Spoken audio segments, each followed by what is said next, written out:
नमस्कार, स्वागत है आपका बिहार समाचार में। बिहार वालों के लिए बड़ी खबर है कि बिहार में एक तरफ जहां शराबबंदी को खत्म किया जा सकता है, तो वहीं सबसे बड़ी खबर आ गई है कि बिहार के 7वें चरण की शिक्षक बहाली प्रक्रिया शुरू होने वाली है। शिक्षा मंत्री जी ने बड़ी खुशखबरी दे दी। इसके साथ ही बिहार के गरीबों के लिए, किसानों के लिए मुख्यमंत्री नीतीश कुमार जी और तेजस्वी यादव ने कई बड़े ऐलान कर दिए हैं। तो आज की बिहार की बड़ी और काम की खबरों पर बात करने से पहले आपसे एक छोटी सी अनुरोध है, कृपया वीडियो को एक प्यारा सा लाइक अवश्य कर दीजिएगा। आपका लाइक करना ही हमारी मेहनत का फल होता है।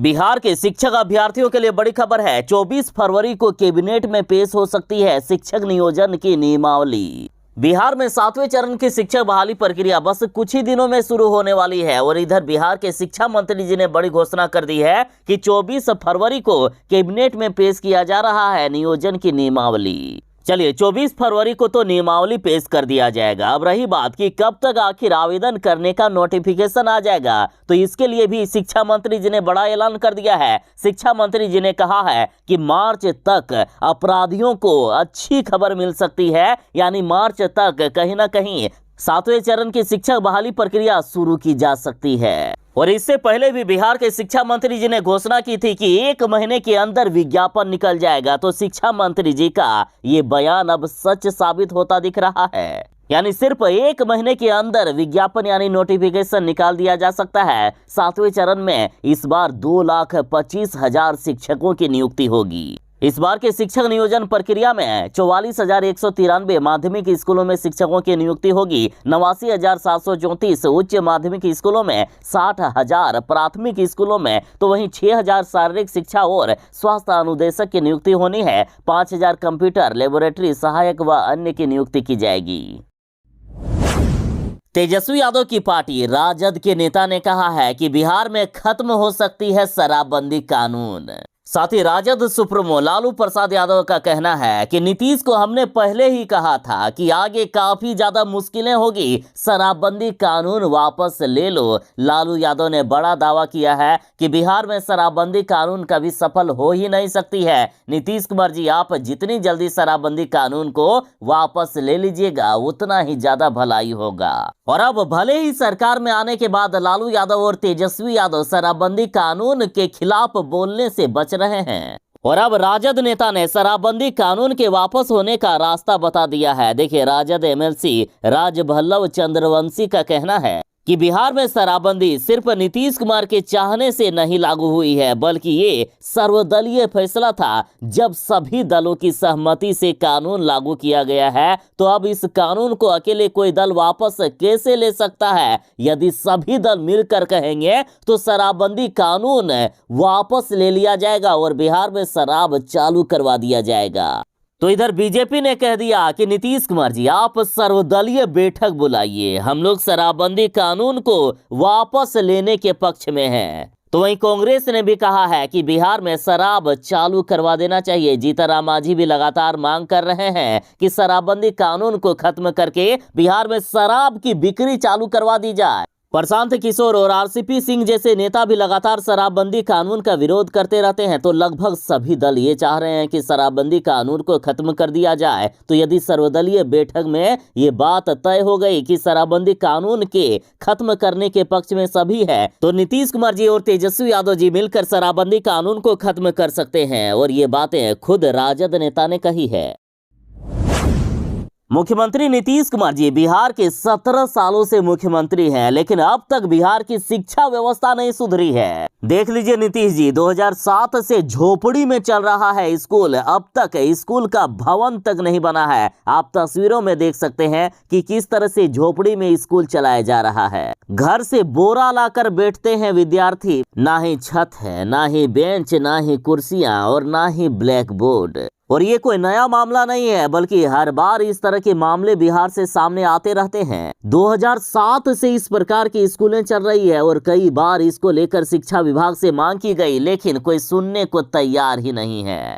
और ये खबर बिहार के पश्चिमी चंपारण जिले के बेतिया के एक सरकारी स्कूल का है। यहाँ के नैनीहाल आज भी झोपड़ी में पढ़ने को मजबूर है, चाहे गर्मी हो, बरसात हो या ठंड हो। इसी झोपड़ी में बच्चों की पढ़ाई होती है। बच्चे सिर्फ खुश हैं कि उन्हें मध्याह्न भोजन मिलता है, खिचड़ी मिलता है उन्हें। और इतना ही नहीं, आपको जानकर हैरानी होगी कि बिहार में 826 ऐसे सरकारी स्कूल हैं जो अभी भी किराए पर संचालित हैं। पटना की ही बात करें तो पटना में 120 स्कूलों को अपना भवन तक नहीं है। और सुनिए, सूचना के अधिकार के तहत जानकारी के अनुसार राज्य भर में 5419 सरकारी स्कूल अभी भी भवनहीन हैं। 826 स्कूल अभी भी किराए पर चल रहे हैं। कुछ सरकारी स्कूल तो अन्य स्कूलों में चलते हैं, जबकि सैकड़ों स्कूल मंदिरों, सामुदायिक भवन या झोपड़ी आदि में चल रहे हैं। और सरकार भी जानती है कि यदि बिहार के बच्चे ठीक से नहीं पढ़ेंगे तो हमेशा हमारी गुलामी करते रहेंगे और हमेशा हम राज करते रहेंगे।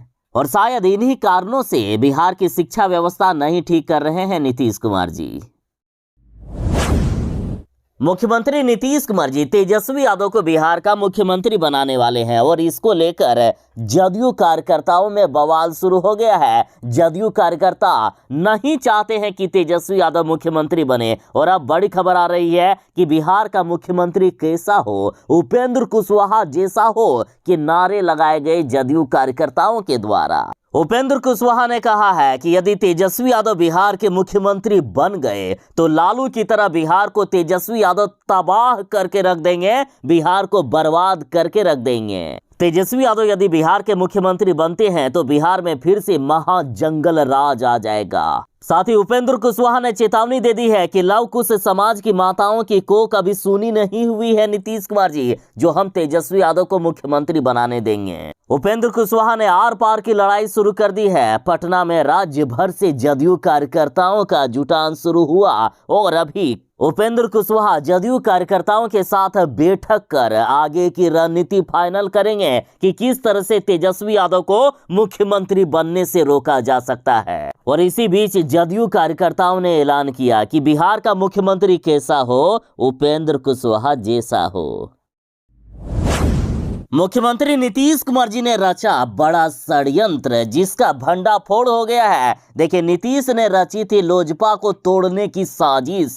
जदयू के इशारे में काम करते हैं पशुपति पारस। दरअसल एक ऑडियो वायरल हुआ है, उसके बाद बिहार के राजनीतिक गलियारों में हड़कंप सा मच गया। और इसी ऑडियो को लेकर एटीवी भारत ने कहा है कि वर्ष 2021 में लोजपा में हुई टूट के पीछे नीतीश कुमार का हाथ था। तो वहीं पशुपति पारस एक प्रकार से नीतीश कुमार के एजेंट हैं, जो चिराग पासवान और भाजपा के खिलाफ काम कर रहे हैं। और ये सनसनीखेज आरोप एक वायरल ऑडियो के आने के बाद सामने आया है। इसमें लोजपा में हुई टूट के लिए नीतीश कुमार को जिम्मेदार ठहराया गया है। वायरल ऑडियो में एक तरफ पशुपति पारस और प्रिंस पासवान के करीबी हीरा झा हैं और दूसरी तरफ चिराग पासवान के करीबी सौरभ पांडे हैं।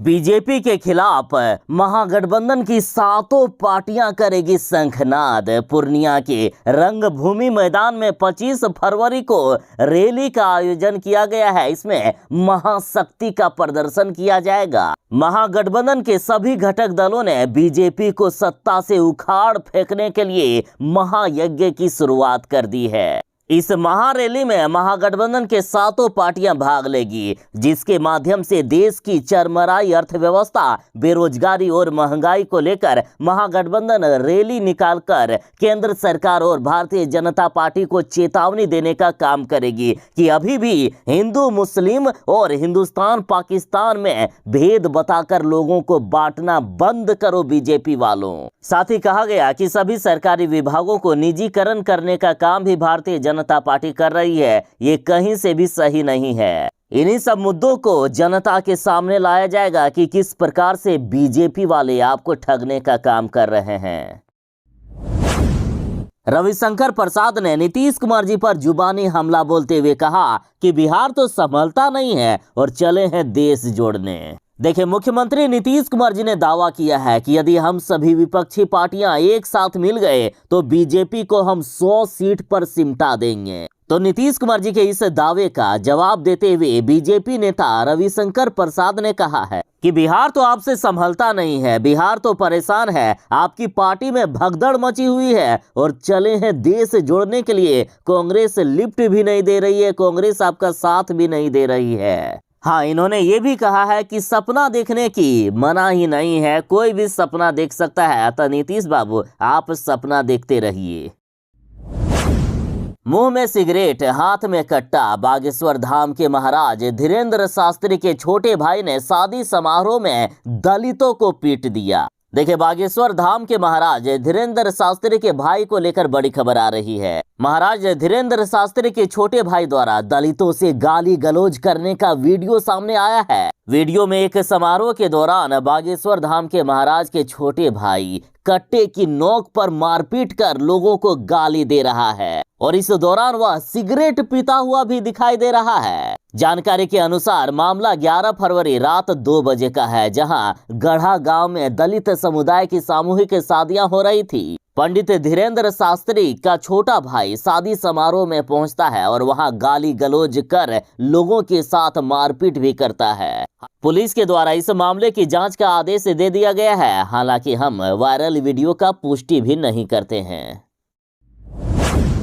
बिहार के सरकारी स्कूलों के भवन बनाने के लिए बिहार सरकार जितना पैसा देती है, यदि उतना ईमानदारी पूर्वक खर्च कर दिया जाए ना, तो बिहार के सरकारी स्कूलों का कायाकल्प हो जाएगा। लेकिन कुछ पैसे तो ठेकेदार खाते हैं, कुछ इंजीनियर खाते हैं, कुछ भ्रष्ट अधिकारी, तो कुछ भ्रष्ट नेता लोग। और जो थोड़ा मोड़ा पैसा बचता है उससे बिहार के स्कूलों का निर्माण होता है, सरकारी स्कूलों में अन्य सुविधाएं दी जाती है। और इस बीच बड़ी खबर आ रही है। देखिए, छपरा के द्वारा बड़ी खबर है कि सुर्खियों में है बिहार का ये सरकारी स्कूल का शौचालय। इसके आगे 5 स्टार होटल के शौचालय भी फेल है। इतनी साफ सुथरा शायद ही बिहार के किसी सरकारी स्कूल में होता होगा। छपरा में एक प्राथमिक विद्यालय में ऐसा शानदार शौचालय बनाया है जिसके आगे 5 स्टार होटल के बाथरूम भी फेल है। अगनूर प्रखंड के अपहर में ये सरकारी स्कूल है और पूरे बिहार में ये सरकारी स्कूल चर्चा का विषय बना हुआ है। इस बाथरूम की लागत लगभग 4 लाख रुपए आई है।